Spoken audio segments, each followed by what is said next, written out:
Sakamoto Days prioritizing skinny Sakamoto over the original completely misses the point Yudo Suzuki was putting forward. As soon as I read this, I had an idea where this was headed. It inspires the idea that a protagonist doesn't always need to be the coolest, most handsome character in the cast. Sorry, Dragon Ball. I kinda dislike the framing of this narrative where they present Sakamoto like he's a hero who just happens to be fat with no explanation, as if the majority of people would just watch a fat hero fight crime on that alone, unless it's character and skill specific like you had with Fat Gum and MHA. But when they give the reasoning behind it, it makes us say, oh okay, that makes sense, where a guy who is no longer a man on his mission falls in love, completely lets himself go in retirement, and becomes a couch potato. But that's the whole point of the story. That's the joke. There's a reason why when we see Gogeta beat the shit out of Janemba, we don't laugh, but instead we say, damn, that's a tough fight. Gogeta's cool as shit, with no humor to be expected. But when we see fat Gogeta farting in his face, we laugh because we say, okay, there was a mistake made somewhere along this fusion process, with humor to be expected. Sakamoto Days' specialty has always been its bold way of defying the age-old shonen conventions. They say defying like the author of this anime is outright protesting traditional heroic stories like they need to be done away with, rather than he just had an original idea that could stand beside other heroes' stories. It's like they have this subtle and passive way of demonizing traditional heroic characters, something that sort of comes into play with this next statement. The idea of an unconventional protagonist is something the modern world needs in order to get rid of many misconceptions that surround being handsome or cool. Okay. They make it seem like there's virtue in being ugly and something immoral about being handsome. Like you should feel ashamed and guilty if you're the latter. Yudo Suzuki's idea was to prove that not all shonen manga need to adhere to the set norms of the protagonist. Even an unconventional main character could be the focus of a work and make it stand out from the generalized copies that all seem to be the same. Okay, so following a formula is different from flat out copying and pasting. As I said on my hero's journey, Naruto, Goku, Edward Elric, Yusuke, they all follow the path of the hero, but each have their own specific stories that separate themselves from each other. It's a formula, not a copy. Of course, both skinny Sakamoto and fat Sakamoto are one and the same. In no way we can just outright say which portrayal is the correct one because again, they are the same.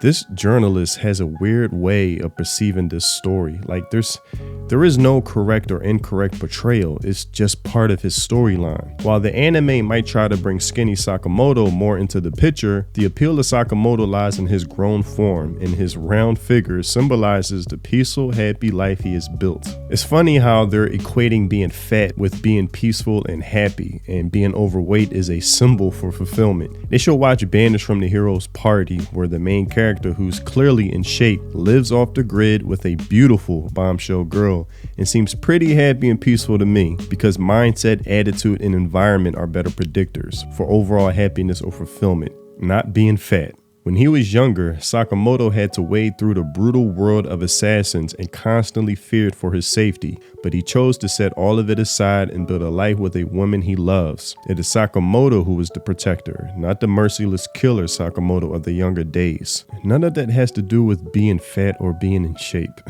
His quitting that lifestyle and turning into the chubby helper of the locality will always be a nice sight to see. Literally, the main character of Banished from the Hero's Party does the same. He does favors for the entire village. This subtle promoting of like body positivity and looking down on fitness is a narrative that constantly tries to force its way into entertainment that has already in the West, but they talk about Sakamoto Days like it needs to tear down other heroic stories in order to lift itself up when it doesn't. Sakamoto Days is a story that stands alone on its own. There's a reason why when I play a game, watch, or read a story, the hero is someone I aspire to be. It takes discipline, effort, and consistency to be in shape, something you don't want to do but you choose to do. And it's a reason why you stand out and garner respect, because you're doing what the average person isn't willing to, but can set an example of the results if you are willing to. I remember as a kid watching Goku on his way to Namek training on the spaceship, punching with dumbbells, and me asking my dad to buy me some so I can imitate Goku's training routine in my room as I watch. I'm actually laughing, reminiscing, thinking about that.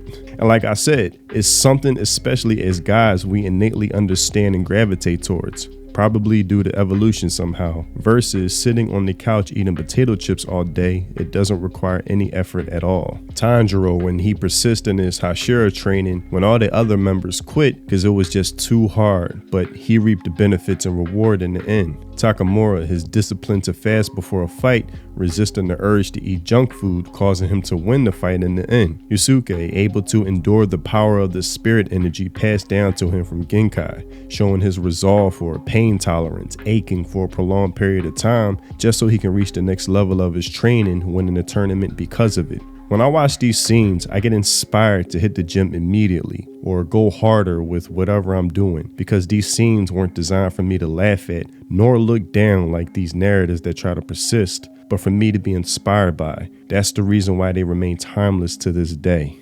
I feel the writer of this hasn't really read the source material. The manga has focused on skinny Sakamoto pretty heavy. His best action moments are him skinny. Also, he isn't old. Dude's 27. He doesn't have a grown form. He's just fat. Yeah, I thought that was funny as well.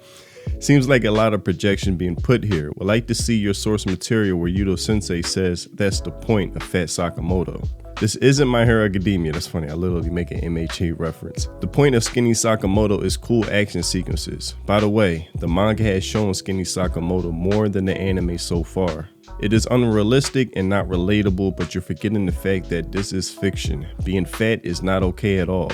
Even though Sakamoto doesn't care if he's fat or not, he has to get in his peak form to fight stronger characters. He cannot keep up with stronger enemies in his fat body that drags him down, and those are straight up facts. So you can't have flashbacks at all if the body of the main character is different now? The heck logic? All body positivity does is give people one less thing to strive for in order to better themselves, robbing people of their potential and destroying their health. I'm just glad I'm not the only one seeing the obvious here. This slight uplifting or promotion of being fat while demonizing being in shape or being skinny. But that's all I have for this video. Tell me what you think in the comment section below. Sakamoto Days isn't a good show because it promotes body positivity or being fat over being skinny. It's good because it has soul that underlies it, of a character who prioritizes his family because that's what he values most. And it doesn't have to do with him being fat, but has to do with the choices he makes instead. That's what's important. If you haven't already, check out my music on Spotify, link in the description. If you enjoy those Samurai Champloo lo-fi mellow boom bap vibes, then my music is definitely for you. Thanks for watching, and I'll see you in the next video. Free think, peace.